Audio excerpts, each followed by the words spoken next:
एक साहब सफर में थे कि रास्ते में नमाज का वक्त हो गया। एक आबादी में दाखिल हुए और नमाज के लिए मस्जिद का पता किया तो करीब ही मस्जिद मिल गई।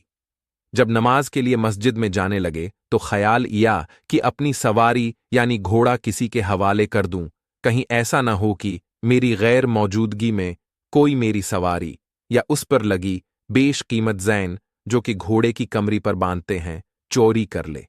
अभी वो उसी शश ओ पंज में थे कि उनकी नजर एक नौजवाब पर पड़ी जो उनकी ही तरफ देख रहा था। लड़के को इशारा करके बुलाया और कहा कि बेटा, मैं मुसाफिर हूं, नमाज का वक्त हो रहा है, क्या मेरे नमाज अदा करने तक तुम मेरे सामान और सवारी की हिफाजत कर सकते हो? लड़के ने कहा, क्यों नहीं, अब बेफिक्र हो, नमाज के लिए चले जाएं, मैं अब के सामान के पास खड़ा हूं।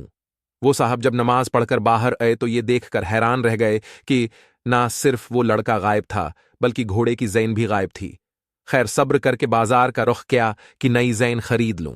एक दुकान पर रखे तो देखा कि उनकी वही ज़ैन इस दुकानदार की दुकान में लटकी हुई है। उन्होंने दुकानदार से कहा कि ये ज़ैन तुम्हारे पास कहीं से आई? इसने जवाब दिया कि अभी एक लड़का 2 दरहम में बीच कर गया है। इन साहब ने अपना माथा पेट लिया और बोले, दा, अरे अल्लाह के बंदे, थोड़ा सब्र कर लेता तो ये 2 दरहम हराम ना होते। दुकानदार ने पूछा तो सारा किस्सा बयान किया और बताया कि मैंने नमाज में ही सोच लिया था कि नमाज पढ़कर इस लड़के को 2 दरहम दूंगा, मगर अफसोस जल्दबाजी की वजह से उसने अपनी कमाई हराम कर ली। अगर सब्र कर लेता तो यही 2 दरहम इस मिलते, मगर जायज तरीके से मिलते।